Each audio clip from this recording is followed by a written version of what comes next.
Los romanos llamaban punos a los cartagineses, imperio desprendido del fenicio que ocupaba el norte de África y tenía una de las armadas más poderosas del Mediterráneo.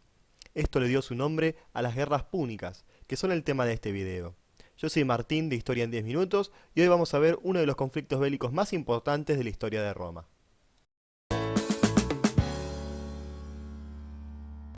A lo largo del siglo III y II a.C., la República Romana y el Imperio Cartaginés se enfrentaron en una serie de guerras que definieron el equilibrio del Mediterráneo.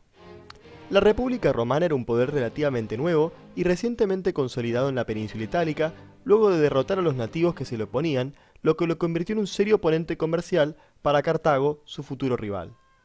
La primera de las tres guerras púnicas comenzó en el año 264 a.C., porque los mamertinos, antiguos mercenarios samnitas contratados por los romanos en sus guerras por el control de la península itálica, al no recibir sus pagas a tiempo, tomaron control de la ciudad de Mesana y a su vez comenzaron a atacar las ciudades griegas de Sicilia.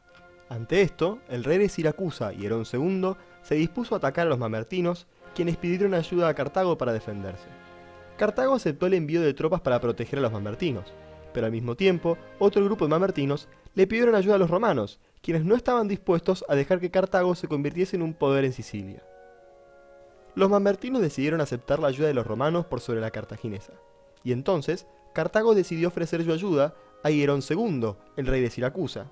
Por lo tanto, Roma y Cartago se encontraban en bandos opuestos, y así comenzó la guerra. El episodio de los mamertinos puede ser considerado como la causa inmediata de la guerra, o causus belli en latín, pero en un análisis más profundo, uno de los motivos del inicio de la guerra fue que Roma se estaba convirtiendo en un serio competidor comercial para Cartago, cosa que éste no pudo aceptar. Al principio de las hostilidades, Hierón II se puso del lado cartaginés, pero al ver que los romanos eran el lado más fuerte, decidió cambiarse de bando con la promesa de que los romanos reconociesen su gobierno en Siracusa.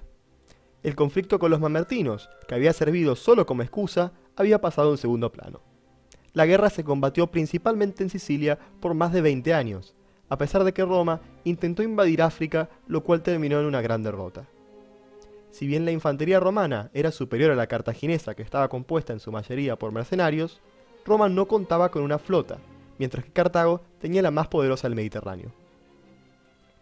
Pero cuando los romanos se dieron cuenta que era imposible ganar la guerra sin una flota, comenzaron a copiar los barcos de sus enemigos, y comenzaron a entrenar a sus hombres remando en tierra.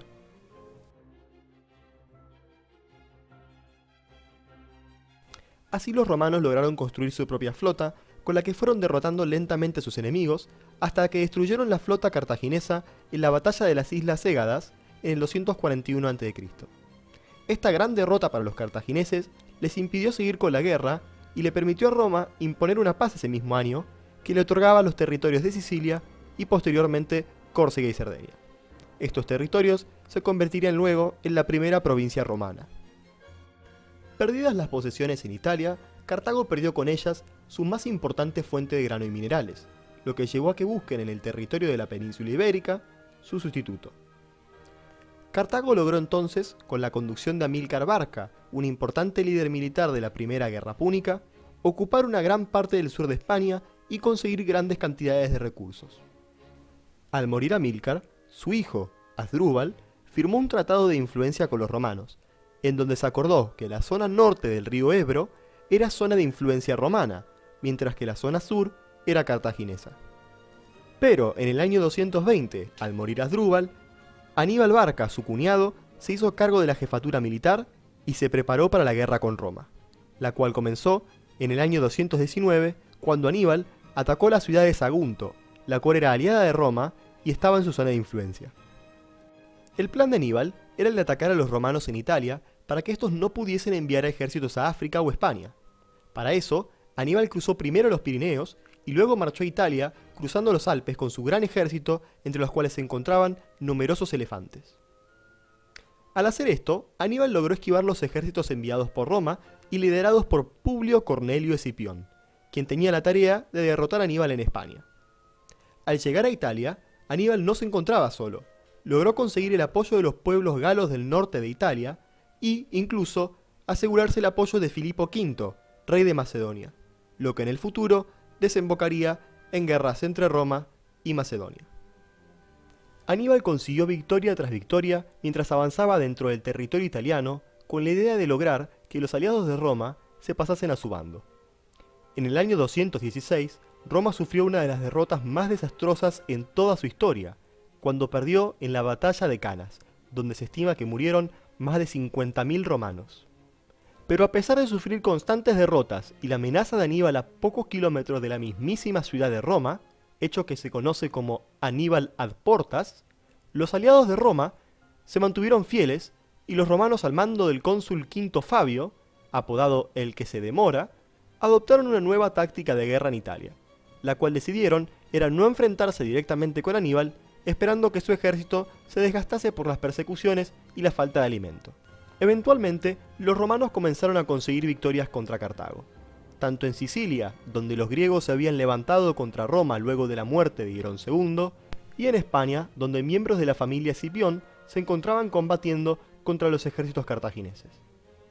Mientras tanto, Aníbal y su ejército se encontraban demasiado debilitados para seguir produciendo victorias.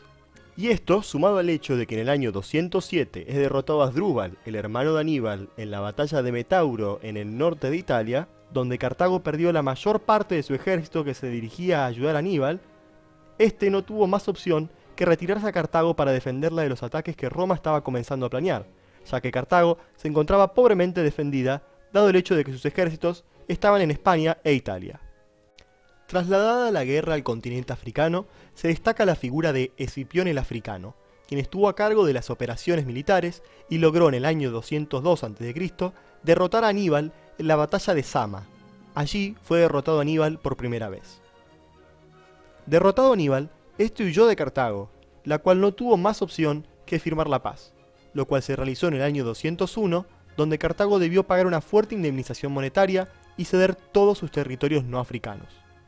La tercera y última guerra púnica comenzó en el año 149 a.C., luego de más de 50 años del último conflicto. Cartago se encontraba recuperándose económicamente, principalmente gracias a la venta de productos agrícolas y materiales preciosos.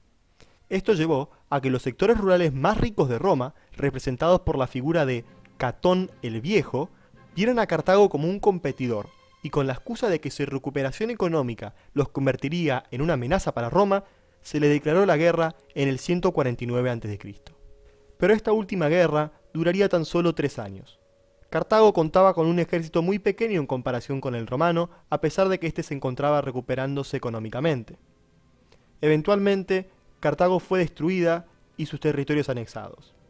Se cuenta que con el grado de brutalidad que los romanos destruyeron la ciudad de Cartago en forma de ejemplo a sus próximos enemigos, se arrojó sal en todos los campos de Cartago para que nunca más nada se pudiese cultivar en esa zona.